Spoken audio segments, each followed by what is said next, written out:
Bismillahirrahmanirrahim. Assalamualaikum warahmatullahi wabarakatuh. Halo anak-anak ibu semuanya, selamat datang di video pembelajaran Bahasa Indonesia Aisyah Berbahasa. Di video kali ini, kita akan melanjutkan materi kita mengenai teks prosedur, dan kali ini kita akan masuk pada pembahasan struktur teks prosedur. Seperti apakah struktur dari teks prosedur? Untuk pemahaman lebih lanjut, mari kita simak penjelasannya. Sebelumnya, Ibu ingin mengingatkan kembali mengenai jenis-jenis teks prosedur yang sudah kita bahas di video sebelumnya, bahwa ada 3 jenis teks prosedur. Yang pertama, ada teks prosedur cara memainkan atau menggunakan sesuatu.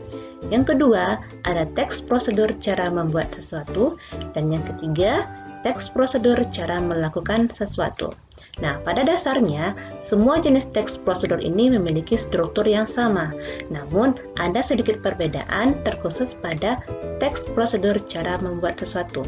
Apa perbedaannya? Baik, kita bahas satu persatu ya. Kita mulai struktur teks prosedur yang berfokus kepada teks prosedur cara menggunakan sesuatu dan cara melakukan sesuatu. Bagaimanakah strukturnya? Ada 3 bagian dari struktur teks prosedur ini.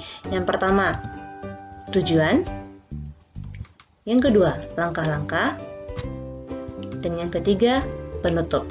Kita lihat dulu yang bagian tujuan. Nah, pada bagian tujuan ini, kita menyebutkan apa yang akan dibuat atau dilakukan dan apa manfaatnya dengan menggunakan pilihan kata yang mampu menarik pembaca. Baik, berarti pada bagian tujuan ini bisa dikatakan sebagai bagian pembuka.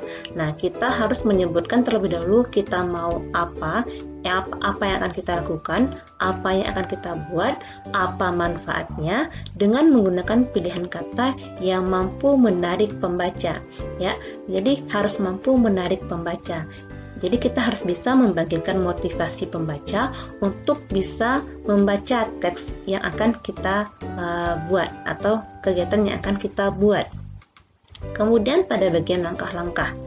Pada bagian langkah-langkah ini berisi tahap-tahap kegiatan yang akan dilakukan. Berarti setiap langkah-langkahnya atau apa-apa saja yang akan kita buat. Dan ingat, langkah-langkah ini harus berurutan. Karena kita akan melakukan suatu kegiatan tidak mungkin secara acak. Berarti harus sesuai dengan urutan. Yang pertama apa, yang kedua apa, yang ketiga apa. Harus sesuai, harus langkah demi langkah. Dan bagian yang penutup ini berisi penekanan kembali mengenai keuntungan atau manfaat kegiatan. Bisa juga berisi ucapan selamat.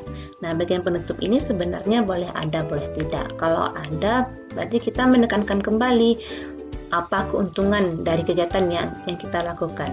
Bisa juga berisi ucapan selamat, seperti selamat mencoba, selamat memasak, atau seterusnya.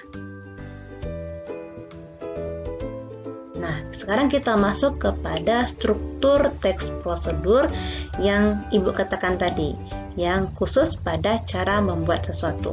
Sebenarnya untuk jenis prosedur cara membuat sesuatu itu sama. Ada tujuan, ada langkah-langkah, dan ada penutupnya.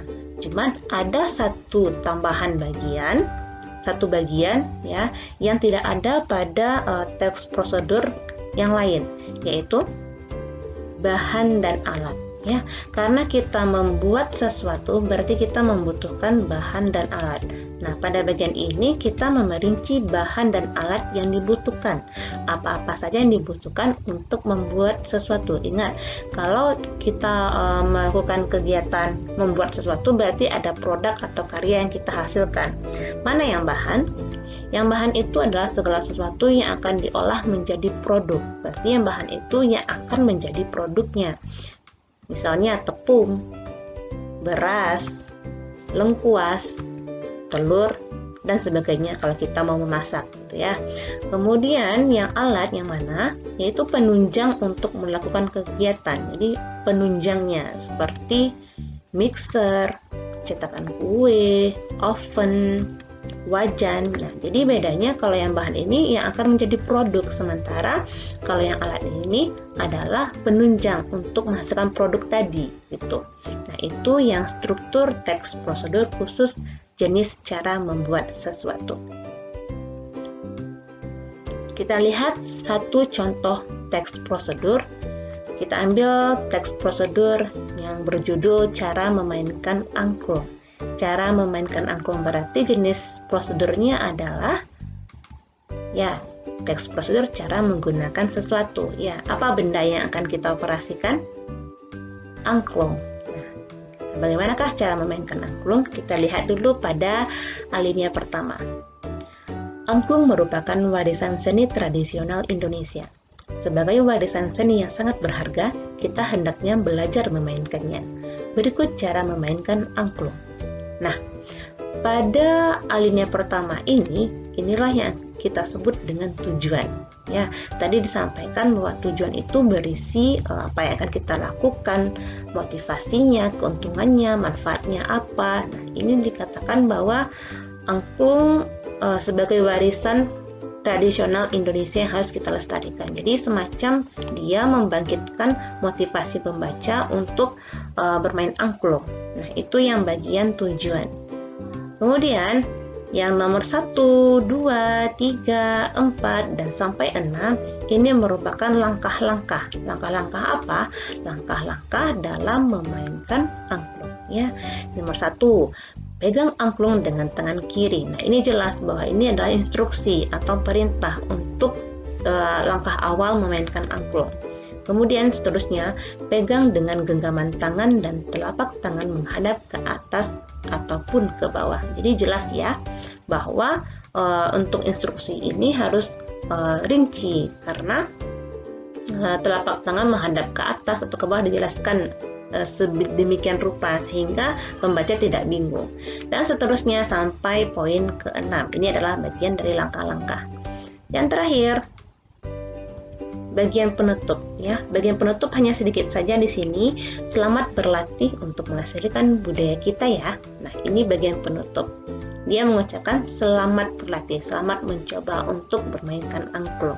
Ini adalah salah satu contoh teks prosedur cara menggunakan sesuatu. Nah, berikut juga dengan strukturnya yang lengkap. Baik Ananda, demikianlah pembelajaran kita hari ini mengenai struktur dari teks prosedur. Mari sama-sama kita ucapkan hamdalah, alhamdulillahirrabbilalamin. Ibu akhiri dengan assalamualaikum warahmatullahi wabarakatuh. Sampai bertemu di video selanjutnya. I just wanna run from this dunya.